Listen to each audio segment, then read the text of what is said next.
zena pathian chibai buk tura local khom zong songte kanal pai su krista mingin chibai kabuk cheu ani thucha soi main thumha han ni ve kha atulin ka ria kan chum ko chan chin toy te in introduction self introduction ang khan kan soyanga Joseph lal ramu na kania kapahitai thangani a missionary pension to kanu hilal kluangi ni a kapahi molian pui khochuak nin kanu hi tarapho khochua kani a kan ura hi pali kan ni a kaute mi chia pathuman ni a ke napang per mi pom chun kani a kauten pasal nein chung kuan ni to a lunglo na son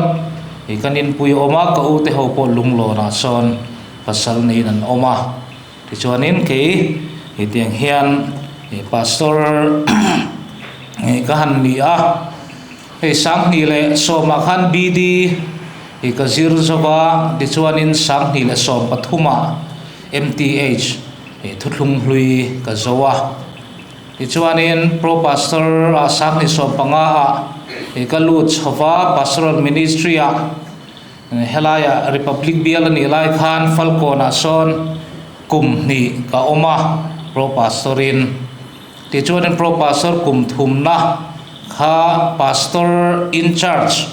pas bial to pastor angin mong bubiala bial thara ka oma ordain nuwa sangni somparia tamin ordaina lunglei zo tlanga ti chuanin ordain nuwa mong bubiala kum ni bial to pastorin kom chun zoma ti chun mong bubiala to site wal biala kumli ka oma ni site wal bial ka kum li na chon hei kan nu nen kanin neya sang ni le som nia sorry sang ni le som ni le pathuma kan in neya ti chuarin Jubilee Bible School lung leya min son leya ta chuanin sirtir tuin kum khat ka wa oma tin pro pastora falcona kom lai khan asia sa khuan bd zirtirin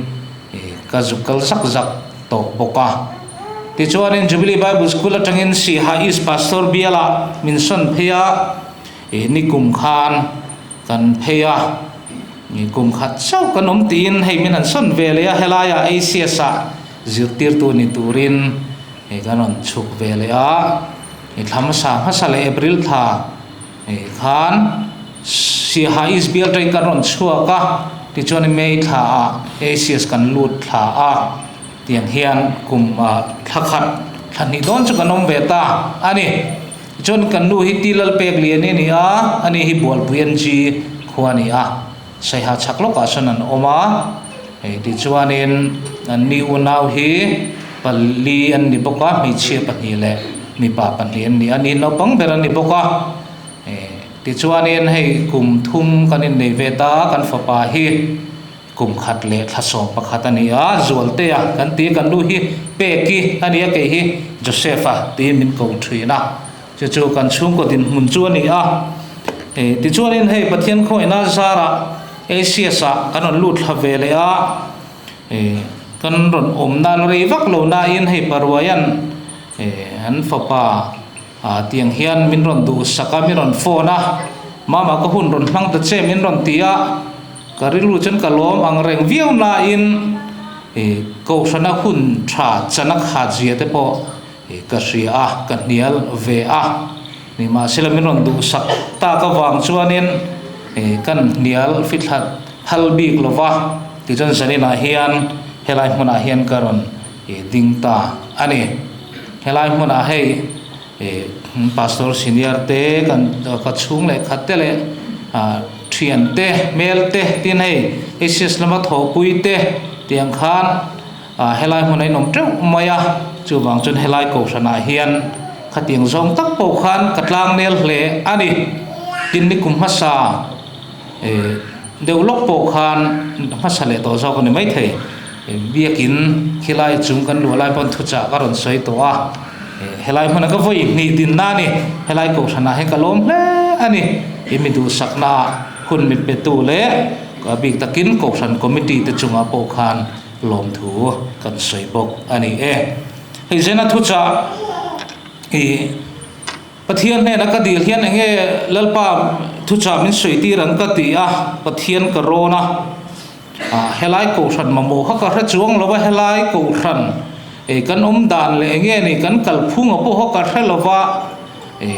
chu wang chuan pathian he na ka dil mol ve top mai pathian in helai thu hi min pe kan ko than tan atangkai do ne don opo ka hrel ma se pathian ina ka thua ka thin nuwa thua da ni wangin kan ko than mamo tak ani po kan ringa chu wang chuanin zena hian kan thiamang tok kan soite pathian ina malmin som saka ke mani bunuluk takamin ngai thak sak tur khan kan som cheu ani korin khuami ten hera tir ko pola le khathon pakhatna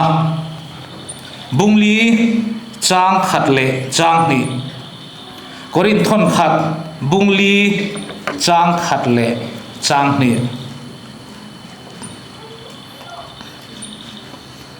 tir korin thon khatna bungli chang khat le chang ni kan bible khan athupuya ronda khachu tir ko te rong bol na tin ronda korin thon khatna bungli chang khat le chang ni keni ho hi krista rong bol tua le pathian thuruk en kol tua mi in min ngai ro se heta hian en kol tu chu mirin ni angai bok ani keni ho hi krista rong bol tua le pathian thuruk en kol tua mi in min ngai ro se heta hian en kol tu chu mirin ni angai bok ani pathian thu kan share kan satan malmin som sakro se zena hian thu cha kan ngai tu ho tur thupui tan chuanin pathian thuruk en kol tu ti khan kan da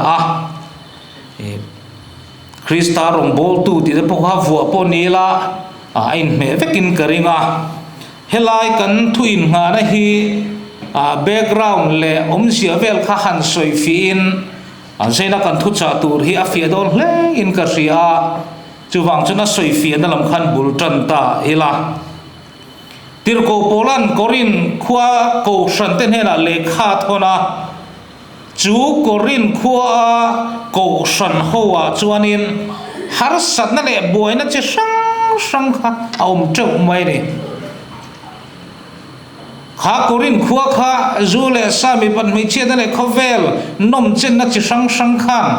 a chian ne em mai khoro puile nuam takania mi inan tlo po hoi ni chu khua chun ko rana dinga ko san member te po chu khatiang lama film lo khan tam em me tir ko polan ave voi tam tak korin le khathona hian azia kani kin kha korin ko san kha en kol har sabe tak mai annia chungan har sana ji sang zena kan soi man vek lovanga chung jinga pakhat helai kan pathian thu in nga na ina aron ko achu an har sana pakhat chu ko khan huang chunga khan hruai tu ngai san bi hruai tu zui bi ko khan mi pui te khan an nei ne ke chu apol of pol kani ke chu pol kani ke chu ki fa pol kani ti khan tir ko te pathian rong bol tu ko khan hruai tu langsar ho te ngai san bi kan ne ya chung ho chuan ti khan group rang a khan anom tat mai ni chu wang chuan tir ko bol hian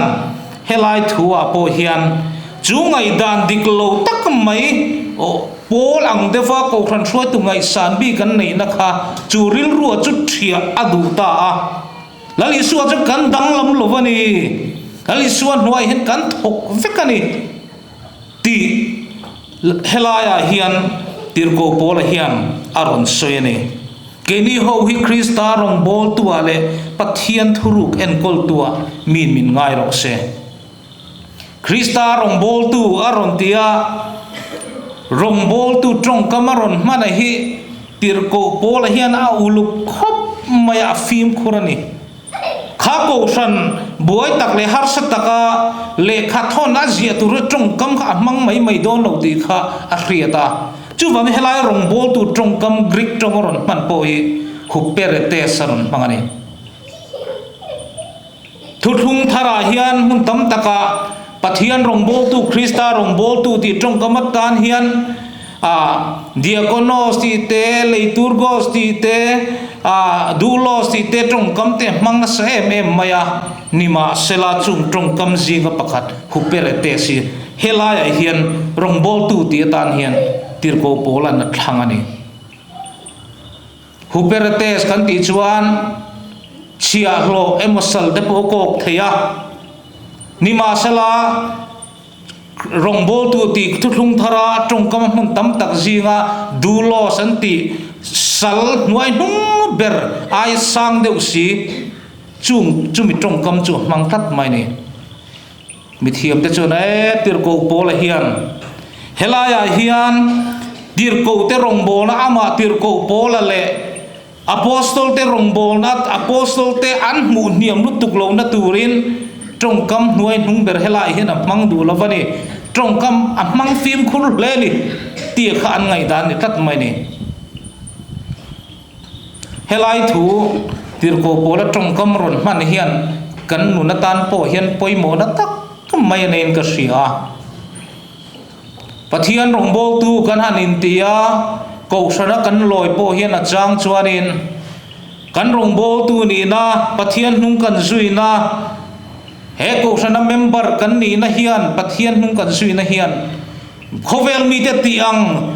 ti ve thona a hianin kan tim chuang lovani ti hi min mu thar tir lat thina ni mi hring kan nia dai sual thin ke che sual thin dai pel thin kan nia kan fam kim love nima sela khovel mi ten ani chuan chulai hmuna chon chuti chuan ative thovalom chumi office an chuti chuan ani ban ative thovalom chumi ina chuan a kalve thin thovalom tia Krista rong bol tu te min nuai chia theina tur akan trong kam le kanom da hi tirko pol hian a phallo khop me zena hian Krista rong bol tu kan ni chuan khovel mi ten an level puyanga min mu theina tura kan na tura hian kan lo hi poimo hle ani tin helai mana hu per test trong kamaron mana hi aro puye em maya huper test ti chu sal ti satli anilova ma lai chuan tu lai ngin hei long engine nei thatak tak kha alo lova long puan zar te an zar khi na chema long akal thina khi that lo deu chuan long kar phung tam tak an huai laman da long chong huai lama chung te chu sal ho ten an vuara a chang chuan thar khata mi pani te mo pathum te mon thua tiang khan a rualin karangai thin he world cup kan ena Norway in mu thinin karinga mo ten han kar dual khalong karangin chulaya chun helai hian huperates kan ti sal ho longkar tu hilali tirko pori nga tinge he trong kam hi aron man that kan ti chuan kha ko ran chunga hruai tu zui bi ngai san bi an nei na khar thia adua lali suarong bol tu kan ni chuanin longkar tu kan ni kar ho tur kan ni helai dinglam le na mi ten an kar that pe lo chun velamin kan kar na chuan long kha helma akal mayang tin kan du hun a long hakar tai la long kal da na kha amu mal don lo vani din long kar tu te apo hian captain te mo khuang vo tuang chi ten thina movie sa te po kan en thinin karenga chung ho chan commander na zirin khuang ten vuak ran chuan an kar chaka an vuak muan le an kar muanga signal an ngai chang thin an chunga thu pe tu khuang vuak rualin long an kar thina ni tin chu ho chan an kar ruala ngaya an captain an rin to ka ngaya an ni chu chong huai no ma an kal na turan mulo captain in soloma chon dinglam dewa kalangai kan ti chuan komana pe a chu ho chuan chu koman an pe ka sir chuan long an kar ngai thin din khang long kar tu te kha ni na taka chun salan ni a dam chunga long kar tu rangai an ni bokani din khang long kar tu te khan mel ma tin be nai mo thil sang sang a po long kha kar sakin mel ma te ne na tangkai na tak mai nei po ni sala khang sal ho khan fak an hlo ngai lovani zena hian tir ko polan korin khuami thil lekha thona hian he hu perate strong kam longkar tu rong bol na kong aron man thatahi apoi mo hle maya lali suwa rong bol tu kan ni chuan miten huai nung taka min en a theina lutuk le khovel level anga miten minda theina laka kan film khuranga ya chuti rual chuanin longkar tu kan ni amiten chu longkar tu chu awa han ro pui ve tia fak an hlo ngai lo na kha hela hen tir ko polan aron mang thin ani hela hian a poimo hle maya pathian rong kan bol na hianin achang chuanin thu pe tu emo ho tu emo sa na mo ti the ol hle thin korin ko san point suai tu ngai san bi kan ne ya midang bol kha chu rong bol a puya tan po an du thathum lova chu wang chuanin pathian rong bol tu chu nuai lama omal long kar tu ve mai kan ni ti kha tir ko bolan korin khuami te he na ko san ho te he na sil atumania chu chu ke ni tan pon voin theng hian apoimo ani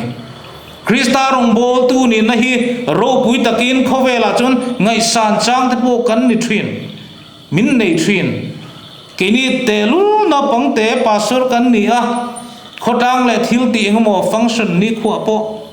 pathiana min choi sa na tute mo kan a thupui phak lo tur level sang tak tak khovel thila chun chung te ne na kan ho chang te thil kan ti ho chang te tam thin nima sela ke ni ro chu chong nuai lam om rong long kar tu mi te na an fak lo tur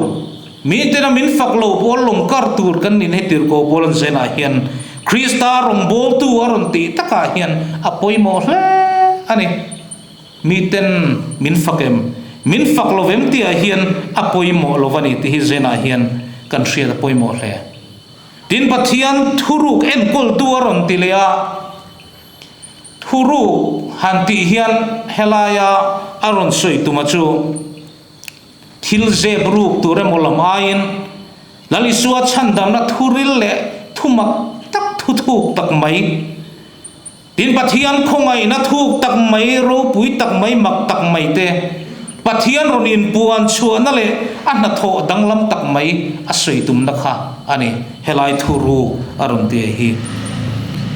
dali suwa rong bol tu te pathian thuru ken kol tu amin min ngai ro se aro pui he mai pathian thuruk en kol tu han ni chu kan din muni asanga ni ma sala kan din muni niamani July chu khovel mi te hian an tha thiam lo fo thin kan din mun kan ni nei pathian laka sang em maya ni ma sala kan rong bol na level ro chu khu ta atanga bultan angai fo thin chu kan riat thiam lo chuan ko thana hina chang chuan kan ni na wanga thu pe tu emo ho tu emo in ti the ole em thin chu zaina hian tir ko bola hian Krista rong bol tu ale pathian thuruk en kol tu amin min ngai ro se aron ti hian khovel level anga khovel mi te nan ti thei sual thil chi sang sang zuk ti thei level om chu rem si lova nima sel pathian thuruk en kol tu ro pui tak kan ni na hian he lai chong nuai lamar rong kar tuang chau kan ni pathian laka chuanin ti rong bol na ril ruputur hian min du si ani chang ni na hian heta hian en kol tu chu mirin om ni angai ni voi khachu Senator Mark Hatfield le Mother Teresa te kha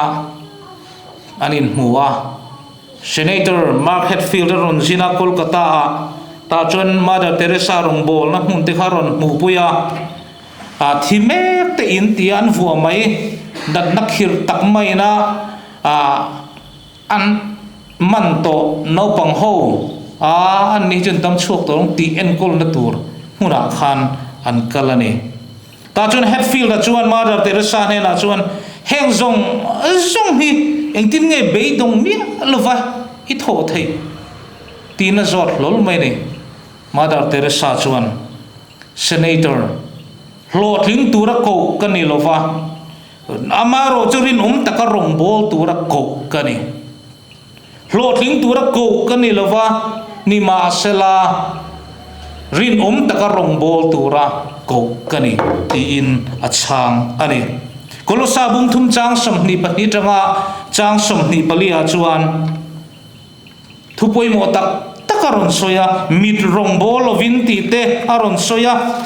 tin mishing ta na nga tilovin lalpa ta na nga tizokin chak takin tiru lalpa Krista rong in bolani hi ti in kolosaje ka chuanin tirko polan asoy ni mit rong bol lovin ti te ka poi mo le in kasia khang long kar tu te khan fak an hlo ngai long ti pon thok tha sela achang chuan kan tho te hi mit rong bol pu te hi aol le mi ten kan thil ti an fak lo mo an mu lo chon rong bol lo mai chak te po hi aol ve fo thin in tha da mai te po hi aol ve fo thin nima sela dalpa rong bol tu te ro chuan